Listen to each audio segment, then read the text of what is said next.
Hello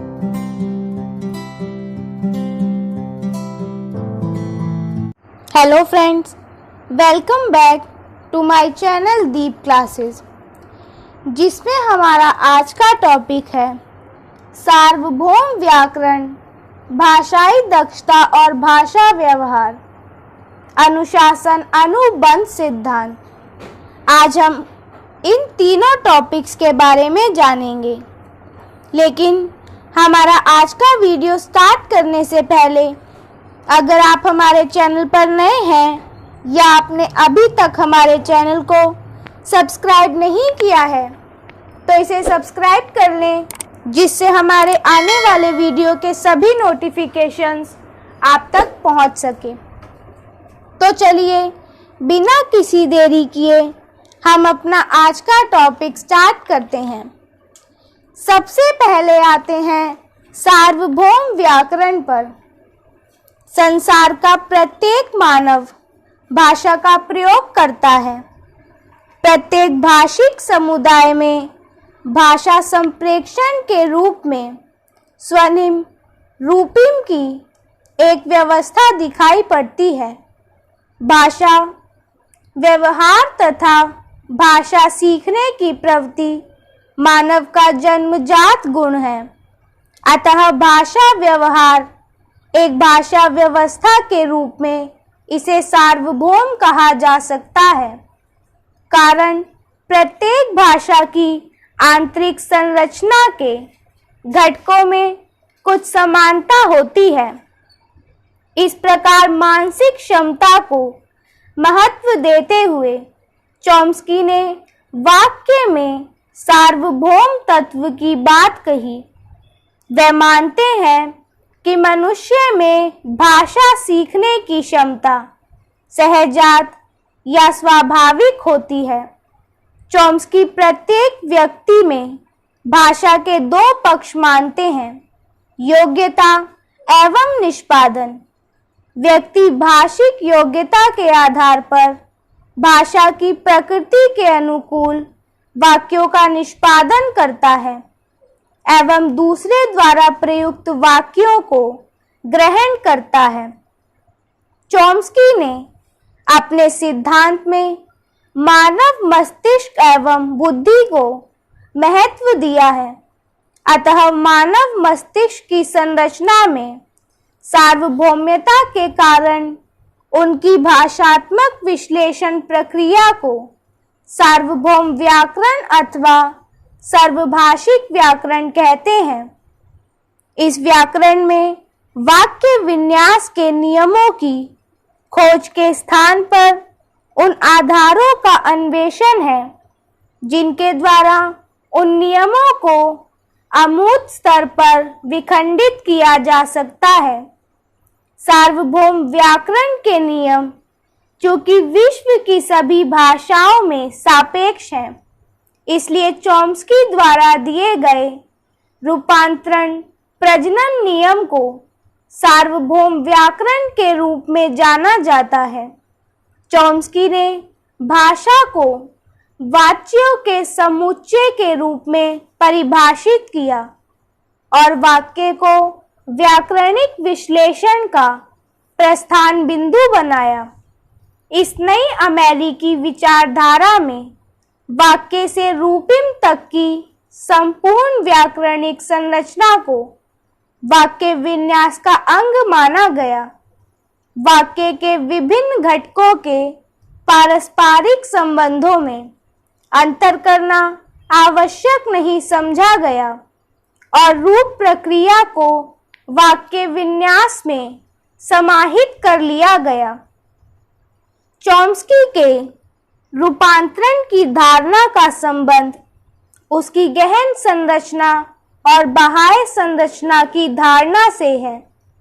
उनकी मान्यता थी कि प्रत्येक वाक्य के दो रूप होते हैं, गहन संरचना और उसकी बाह्य संरचना।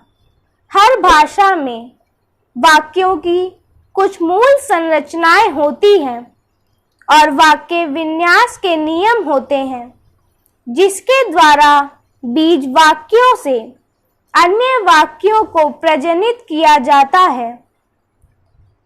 सिंटैक्टिक टॉर्च के प्रस्तुत सिद्धांत को क्लासिकी सिद्धांत कहा जाता है। व्याकरण के इस प्रारूप के अंतर्गत 3 प्रकार के नियम दिए गए हैं: घटक संरचना, रूपांतरण के नियम, स्वनिमिक नियम। घटक संरचना नियमों द्वारा भाषा के बीज वाक्यों की घटीय संरचना पुनर्लेखन नियमों द्वारा प्रस्तुत की जाती है। निकटस्थ अव्यय विश्लेषण के अनुसार वाक्य के निकटस्थ अवयव संज्ञा प्रबंधन एवं क्रियापदबंध है। पुनर्लेखन नियम द्वारा इस तथ्य को वाक्य संज्ञा पद जमा क्रिया के रूप में प्रस्तुत किया जा सकता है। पुनर्लेखन नियमों द्वारा प्रजनित बीज वाक्य सरल, कर्तृवाच्य, सकारात्मक और कथनात्मक होते हैं। रूपांतरण के नियम घटक संरचना नियमों द्वारा प्राप्त अंतिम मालाओं पर कार्य करते हैं और उन्हें व्याकरणिक वाक्य का रूप प्रदान करते हैं। रूपांतरण नियमों के प्रयोग से बीज वाक्यों की प्रतिज्ञात विषय वस्तु में कोई परिवर्तन नहीं होता, किंतु उसके रूप में परिवर्तन हो जाता है। जैसे जब राम को पुरस्कार मिला, राम बहुत प्रसन्न था, और जब राम को पुरस्कार मिला वह बहुत प्रसन्न है। अतः चॉम्स्की का रूपांतरण प्रजनक व्याकरण विश्व भाषाओं के लिए एक सार्वभाषिक नियम का प्रतिपादन करता है, जो सर्वथा मनोवैज्ञानिक विश्लेषण है। अतः यह सार्वभौम व्याकरण नियम विश्व की भाषाओं की प्रकृति को समझने में अत्यंत महत्वपूर्ण हो उठता है। आगे देखते हैं भाषाई दक्षता और भाषा व्यवहार। चॉम्स्की ने भाषा विज्ञान के क्षेत्र में फर्डिनेंड द सस्यूर के बाद युगांतकारी काम किया। सस्यूर ने भाषा विज्ञान के 2 आयामों की चर्चा की है: भाषा व्यवस्था और भाषा व्यवहार। भाषा की यह व्याख्या भाषिक क्षमता और उसके प्रयोग पर आधारित एक मनोवैज्ञानिक व्याख्या है। चॉम्स्की ने भाषा को मानसिक संकल्पना की शक्ति मानते हुए भाषिक क्षमता और भाषिक व्यवहार की बात की है। भाषिक क्षमता या भाषाई दक्षता मनुष्य के चेतन और अवचेतन में स्थित वह भाषा ज्ञान है जिसके सहारे वह भाषा को बोलता और समझता है, जबकि भाषा व्यवहार भाषिक ज्ञान का किसी निश्चित स्थान और समय पर निश्चित प्रयोग होता है। इसलिए जब चॉम्स्की ने भाषा व्यवस्था या भाषाई दक्षता को ही भाषा अध्ययन की आदर्श वस्तु माना और यह स्थापित किया कि मानव शिशु भाषा के आदर्श रूप का ही अधिगम करता है, तो उनकी स्थापना के विरोध में अनेक स्वर उठने लगे। भाषा एक प्रयोजन मूलक वस्तु है। यह एक संप्रेषणीय औजार है। भाषा का अधिगम वास्तव में भाषा प्रयोग का ही अधिगम है। चॉम्स्की ने भाषा व्यवहार को या भाषा के अभिव्यक्त रूप को महत्वहीन माना है। भाषिक व्यवहार विभिन्न संदर्भों की मांग करते हैं जो समरूपी नहीं होते। वह दूसरी ओर व्यक्ति भी अपनी व्यवहारिक सीमा में बंधे होते हैं। अतः भाषा प्रयोग अपने व्यवहारिक संदर्भों में आदर्श हो नहीं सकती। अतः भाषिक व्यवहार के रूप में जो भाषा का रूप सामने आएगा वह विषम रूपी होगा। चॉम्स्की के अनुसार भाषा के यह रूप दूषित एवं विकृत प्रतिफलन होता है। इस प्रकार चॉम्स्की ने सस्युर की तरह ही भाषा के समरूपी पक्ष अर्थात भाषिक क्षमता को ही अपने अध्ययन का विषय माना है, किंतु समाज भाषा विज्ञान इन दोनों भाषा चिंतकों के मत को खारिज कर देता है। भाषा एक भौतिक क्रिया है जो संप्रेषण के लिए उपयोग होती है। अच्छी बुरी, जटिल भाषा, सरल भाषा, कोमल कठोर भाषा, उपयोगी अनुपयोगी भाषा, ये सभी भाषा के प्रयोग पर आधारित है और समाज भाषा विज्ञान भाषा व्यवहार से ही अपना विश्लेषण प्रारंभ करता है। इस प्रकार कहा जा सकता है कि भाषा स्वयं एक व्यवस्था होती है जो सभी भाषाभाषियों के मस्तिष्क में भाषिक क्षमता के रूप में विद्यमान होती है। उदाहरण स्वरूप, कोई तोता हिंदी के 2 वाक्य बोल सकता है, किंतु उस संरचना पर किसी अन्य संबंधित वाक्यों का निष्पादन नहीं कर सकता है। भाषा की सत्ता मानसिक होती है तथा भाषिक व्यवहार की भौतिक। भाषा दक्षता एक अमूर्त स्थिति है, जबकि भाषा व्यवहार मूर्त रूप है। भाषा व्यवहार भाषिक दक्षता से ही उत्पन्न होती है, किंतु भाषाई दक्षता का पता भाषिक व्यवहार से ही चलता है। समग्र भाषाई दक्षता पूर्ण रूप से मानसिक प्रक्रिया है जो भाषा को व्यवहत रूप प्रदान करती है, क्योंकि अमूर्त रूप का विश्लेषण संभव नहीं है। अतः चॉम्स्की की भाषा व्यवस्था और व्यवहार की संकल्पना भाषा अध्ययन के लिए महत्वपूर्ण है, किंतु भाषा व्यवस्था की जगह भाषिक व्यवहार को महत्व देने पर ही भाषा के सभी तत्वों का विवेचन संभव हो सकेगा। अब आते हैं अनुशासन अनुबंध सिद्धांत पर। तो समय के साथ चॉम्स्की ने अपने सर्वव्यापक व्याकरण का विकास किया। रूपांतरण प्रजनक व्याकरण के प्रसार के आरंभिक दिनों में चॉम्स्की सर्वव्यापक वाक्य विन्यास नियमों की खोज में थे, किंतु आगे चलकर वह उन आधारों को खोजने लगे जिनके द्वारा इन नियमों को अमूर्त स्तर पर नियोजित किया जा सके। चॉम्स्की ने उस आधार की प्राकल्पना अतः क्रियात्मक उपयवों अवस्थाओं के रूप में की है। वह है बाध्यता अथवा अनुबंध का सिद्धांत।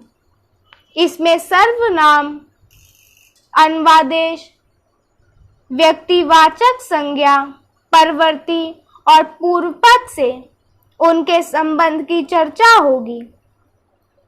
अनुशासन का सिद्धांत, इसमें किसी रचना के प्रधान अवयव और उस पर निर्भर वाक्यों की चर्चा की जाती है। उनके अतिरिक्त कुछ अन्य सिद्धांत हैं, परिबद्धता, विषयगत, व्याकरण, नियंत्रण के सिद्धांत आदि। चॉम्स्की ने बताया है कि जिस प्रकार विषयगत संबंध और कारक की धारणा में अंतर बताना कठिन है, उसी तरह बाध्यता और नियंत्रण के सिद्धांत भी अभिन्न है। अतः अनुशासन अनुबंध सिद्धांत में नियंत्रण के सिद्धांत का भी प्रवेश हो जाता है। नियंत्रण का सिद्धांत वह है जो अमूर्त सार्वनामिक तत्व के संभावित संदर्भ को निश्चित करता है। अतः अनुशासन सिद्धांत यह बताता है कि किसी संरचना में किस प्रकार से संज्ञादि का लिंग, वचन, क्रिया आदि को प्रभावित करता है। साथ ही कारक चिन्ह के प्रयोग से सर्वनाम के चिन्हों में अंतर आ जाता है, जैसे मैं के लिए मुझे और मुझसे, तुम के लिए तुम्हारा, वह के लिए उनसे उनको और उसे, यह के लिए इसने इसे इन्होंने इनको आदि। अनुबंध अथवा बाध्यता का संबंध शब्दों के अंतर संबंध से है, जहाँ सर्वनाम व्यक्तिवाचक संज्ञा का परिवर्ती और पूर्व पद से संबंध को दर्शाते हैं, जैसे मोहन अपनी गाड़ी चला रहा है और मोहन उसकी गाड़ी चला रहा है। उस और अपनी में उस अन्य पुरुष अनिश्चयवाचक सर्वनाम है तथा अपनी निजवाचक सर्वनाम है।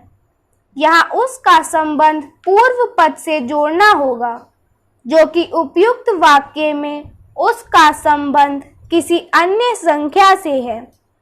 अतः नोम चॉम्स्की ने अपने सिद्धांत के अद्यतन के रूप में अनुशासन अनुबंध को महत्वपूर्ण माना है। इसी के साथ हमारा आज का टॉपिक यही खत्म होता है, जिसमें हमने जाना सार्वभौम व्याकरण, भाषाई दक्षता और भाषा व्यवहार और अनुशासन अनुबंध सिद्धांत के बारे में। अगर हमारा आज का वीडियो आपको पसंद आया हो तो वीडियो को लाइक एंड शेयर करें और हमारे आने वाले सभी वीडियो के नोटिफिकेशंस के लिए हमारे चैनल को सब्सक्राइब करें। साथ ही साथ इस सब्जेक्ट से रिलेटेड अदर वीडियोस के लिए आप हमारी चैनल की प्लेलिस्ट में जाकर उन्हें देख सकते हैं। Thank you for watching.